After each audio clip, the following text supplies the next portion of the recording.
Goodman William Clark, or Bill the Brewer to his friend, who was actually more than one friend, friends, let's give him a few friends, was a maltster.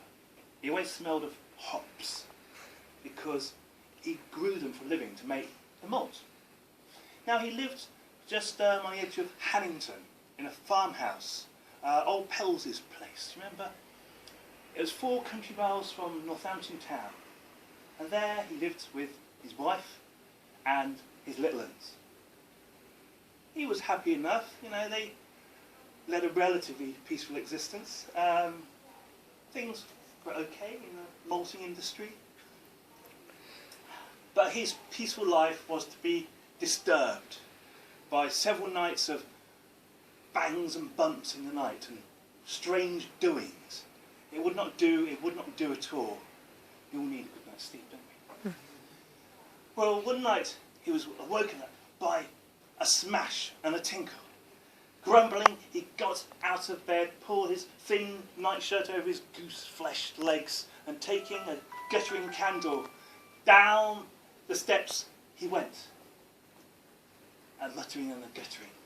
And there he found one of the mullioned windows all smashed in. Oh, he cursed, he had blue, you can imagine.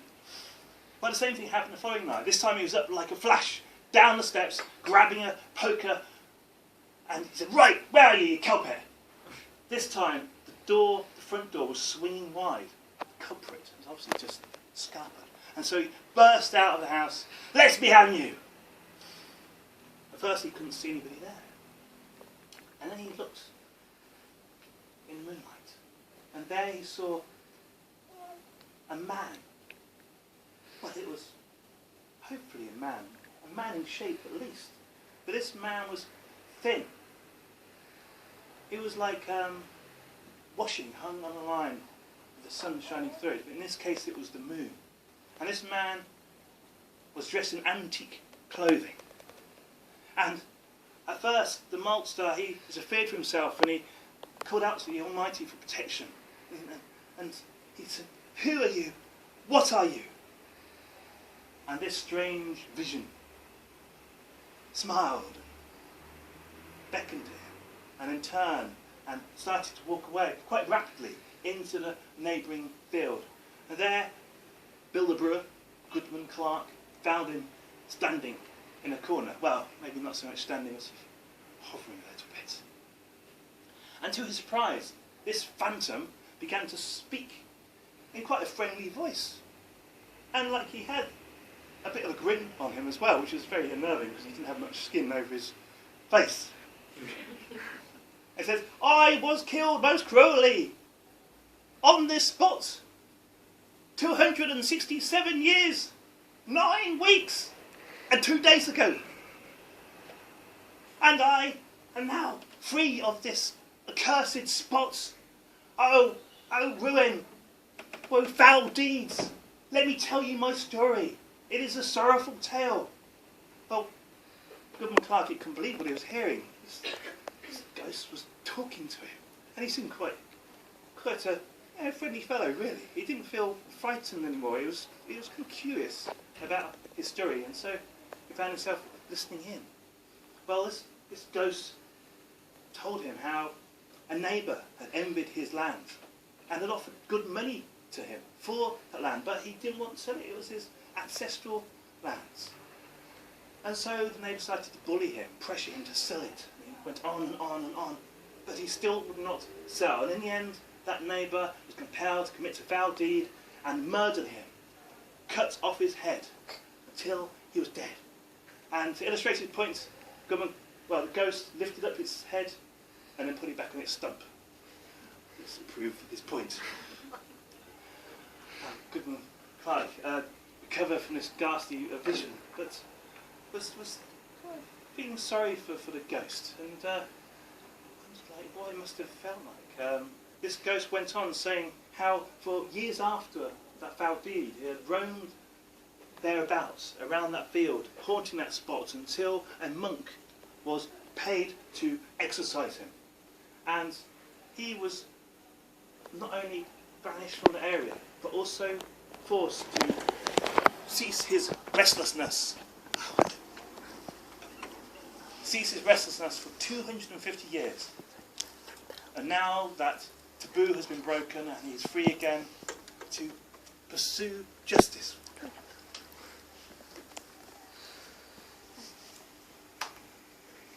Now the ghost said, I have a mission for you, Goodman Clark, because you see, before I was murdered, I had some money put aside very shrewdly in a little hidey hole in London, in Southwark. And there's a pot of gold, yes, a pot of gold, and various important papers that I want to have distributed amongst my descendants. But I need somebody of flesh and blood to help me do this deed, to perform this duty, and then I will be able to finally rest in peace. Will you do this deed for me, Goodman Clark? Well, Kevan Manwaring thought about this, and he certainly felt more interested in the whole affair than the mention of a crock of gold.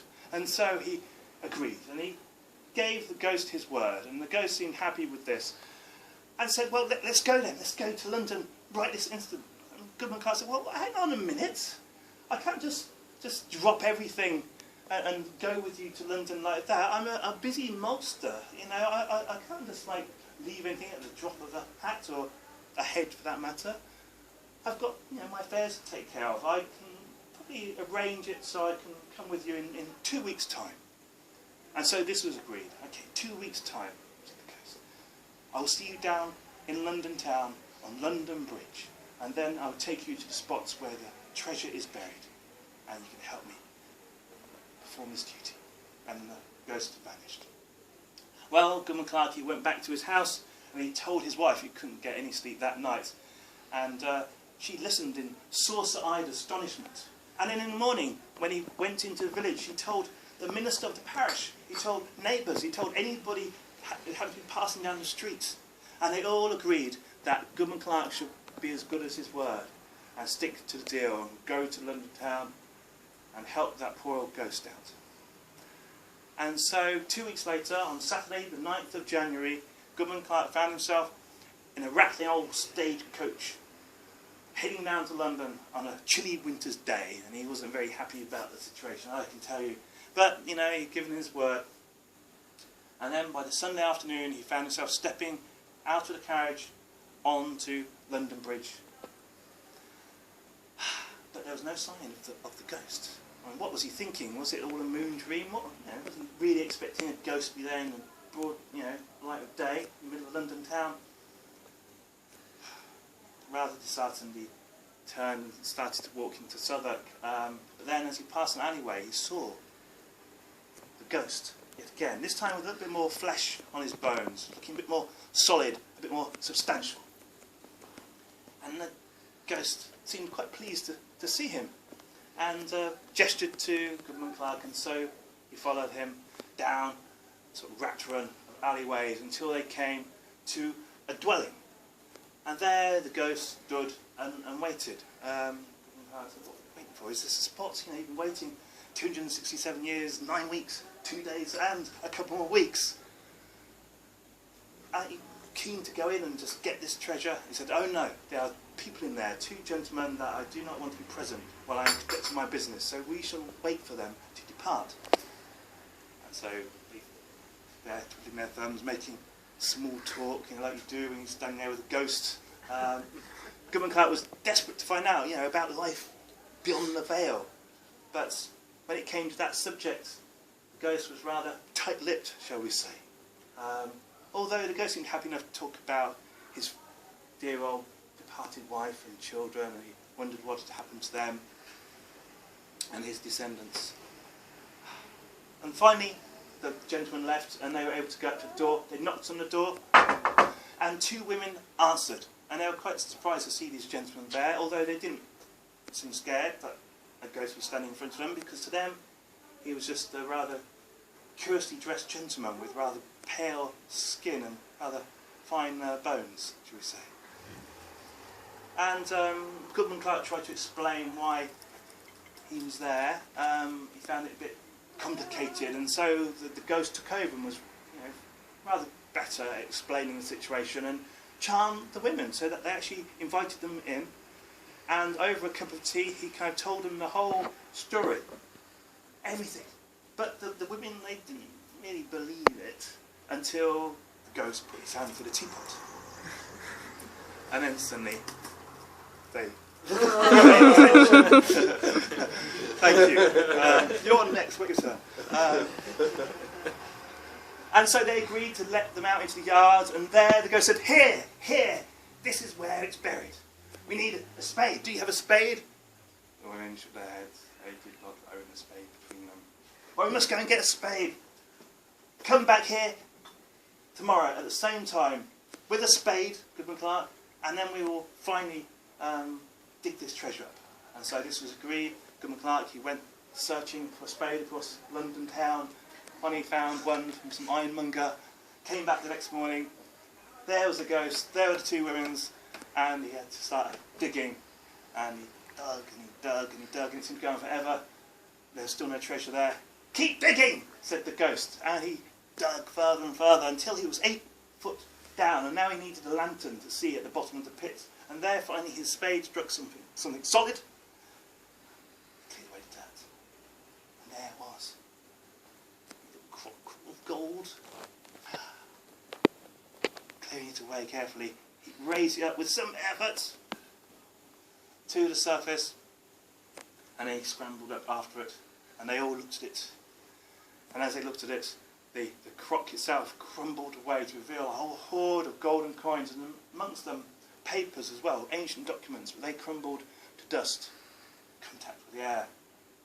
But gold was there, and the ghost seemed delighted at this. Now we can distribute my wealth to my descendants. Once you have discharged those duties, I will leave you in peace, and I will finally be able to rest in peace. And so this was done. Goodman Clark was as good as his word, even though he was not promised even a little commission for all of his efforts. But he did his duty, and a couple of days later the ghost turned up, and it seemed to be in good spirits, if you excuse the pun. Finally, the gold was distributed amongst his descendants. Finally, it could rest in peace, and so he thanked Goodman Clark, and he faded away. That was the last Goodman Clark saw of him. So Goodman Clark, he made his way back home, and his wife and children were pleased to see him, although his wife was rather annoyed that he hadn't gotten some treasure for his efforts. What were you thinking? Why didn't you take some gold? You could have asked for a little bit, you know. There's a whole heap there. You could have taken, some for your efforts. God, man. But Goodman Clark was happy that the ghost was now finally at rest. Perhaps doing a good deed was enough of a reward. Now, this story is true.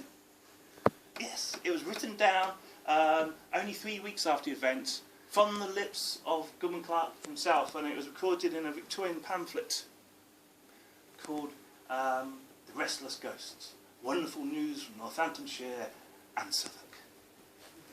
And if you want to prove the veracity of this story, welcome.